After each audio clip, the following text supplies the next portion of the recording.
Merci beaucoup. Effectivement, j'essaie d'être complémentaire et d'apporter une plus-value à ce qui a été présenté. Je vais déjà répondre à la question et la proposition sur un réseau d'acteurs au sein de l'ANEB. Je pense que le sujet est tellement important, tellement complexe et difficile qu'on a forcément tous à y gagner de se parler, de se rencontrer et d'échanger. Donc là, la proposition, j'y souscris bien volontiers. Pour être complémentaire, c'est de partager avec vous un petit peu notre expérience sur cette thématique-là. Premier chiffre, enfin deux chiffres pour vous expliquer un peu le contexte du bassin de la Seine. Le bassin de la Seine, c'est 70 000 km², zone humide, ils ne sont pas forcément des ZEC, 214 km², donc 3 millièmes de la surface sont en zone humide. Ça vous donne une petite idée de l'ampleur de la tâche.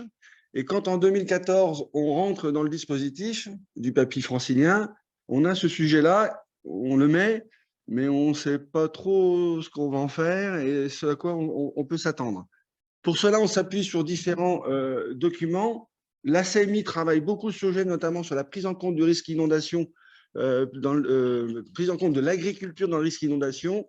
En même temps, il y a un document guide du CEREMA et puis la ville de Paris sort sa stratégie de résilience. Donc, on agglomère ces trois guides et on se dit, voilà, ces guides-là, on va les utiliser et on va les transposer sur les territoires.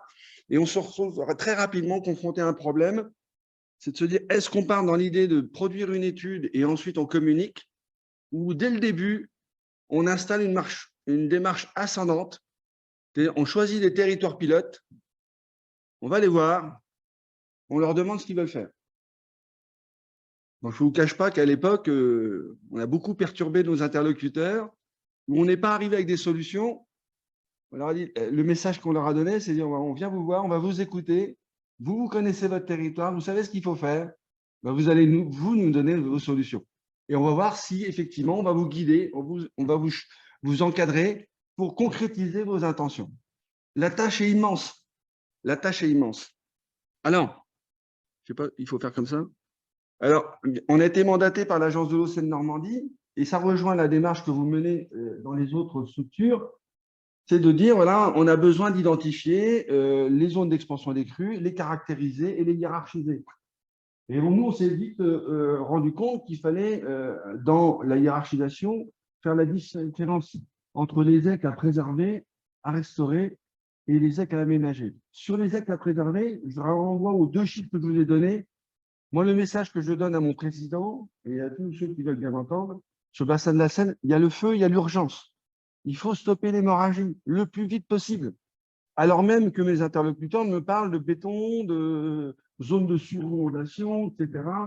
Il faut sortir les bétonneuses, les grands projets, etc. L'urgence, elle est là. Il faut sauver ce qu'on peut encore sauver. Chaque jour qui passe, d'autant plus en région parisienne, on perd des volumes. Donc, si c'est pour faire des gros aménagements qui n'auront qu'à terme comme effet de compenser tout ce qu'on aura perdu pendant les 15 années qu'on aura réfléchi à créer un projet, il y a urgence. Sauver ce qu'on peut encore sauver. La question de la renaturation, si vous avez 3 heures devant vous, je peux développer. Et c'est bien compliqué, mais vous verrez. J'ai gardé du temps pour ma dernière diapo parce que ça, c'est la marotte.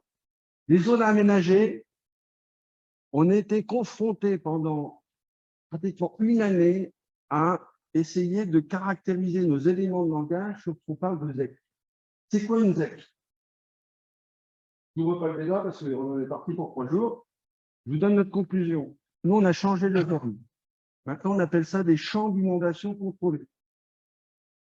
Champs d'inondation des toits. Donc, au niveau de la sémantique, quand on nous interroge sur la surinondation, notre réponse est champs d'inondation contrôlés. On ne parle plus des ZEC. Pour nous, c'est plus des ZEC. Pour nous, les ZEC, c'est une solution fondée sur la nature. C'est restaurer l'hydromorphologie du cours d'eau et de redonner le potentiel du imageur. Pour nous, c'est ça, les ZEC. C'est notre définition à nous. Alors, et justement, dans la prospective, c'est travailler sur le court terme, le moyen terme et le long terme. Des champs d'inondation contrôlés, notre plus grand projet, nous, la Bassée, ça fait 30 ans qu'on les dessus. Sur le bassin de la Seine, il n'y a que 5 projets. Et sur les 5 projets, je peux vous dire qu'il y en a déjà 3 qui sont dans les cartons depuis 20 ans. Donc moi, je n'ai pas de baguette magique pour les sortir du jour au lendemain. Ça fait 20 ans qu'ils sont dans les cartons, ça fait 20 ans que ça tourne en rond, on va encore mettre 10 ans pour les concrétiser. Au moins 10 ans. Donc, concentrons notre énergie et notre temps sur l'urgence, qui est la conservation, et la capacité des opérateurs gémapiens de restaurer. Et alors, je garde mon temps pour ma dernière diapo. Voilà. Une démarche ascendante en adéquation avec le concept du développement durable. Quand on arrive sur les territoires sur une démarche ascendante, et quand on leur dit on veut vous écouter, c'est vous qui allez apporter la solution, mais en contrepartie, ce qu'on vous demande, c'est d'avoir un champ de vision le plus large possible. Nous sommes des experts de l'hydrologie. Vous êtes des habitants qui vivent sur les territoires, vous êtes élus, vous êtes agriculteurs, et donc on va essayer de trouver des solutions qui visent effectivement à répondre à nos objectifs environnementaux, la préservation des zones d'expansion des crues, mais on va y agglomérer d'autres schémas, qui est celui notamment sur le volet social. Comment on va intégrer ce projet dans un projet de territoire sur lequel les populations, les propriétaires, les exploitants, les associations vont s'approprier le projet, créer de la solidarité. Et puis surtout, la chose qui est la plus compliquée, parce que nous, on travaille, et ça, je suis désolé d'être un peu provocant dans mon propos, c'est qu'on a l'habitude de travailler en silo en France. On est tous les experts de l'expertise et on reste dans notre domaine de prédilection. Or, il y a un sujet fondamental sur le ça ne fonctionne que si c'est viable. Et la viabilité, elle est dans la prise en compte du volet économique. Il faut parler d'économie, c'est pas tabou, c'est pas un gros mot. Quand vous êtes sur le terrain pour parler des EC avec les agriculteurs qui pour la plupart sont dans des situations de souffrance et en très grande difficulté, il faut les rassurer. Et pour les rassurer, il faut parler business. Je suis désolé, des gros mots. Il faut parler filière agricole, pérennité des filières agricoles. Moi, je vais arrêter peut-être là-dessus parce que je suis passionné du parcours. À chaque fois, quand je vais sur les territoires parler des aides, j'entends toujours me dire, enfin, j'entends beaucoup, oui, il faut sauver les prairies. Les prairies sont une espèce en voie de disparition. Et je me permets de les un peu prendre en cause. Pour moi, l'espèce en voie de disparition, ce n'est pas les prairies. Pas les prairies. L'espèce en voie de disparition sont les éleveurs. Il n'y aura plus d'éleveurs, il n'y aura plus de prairies.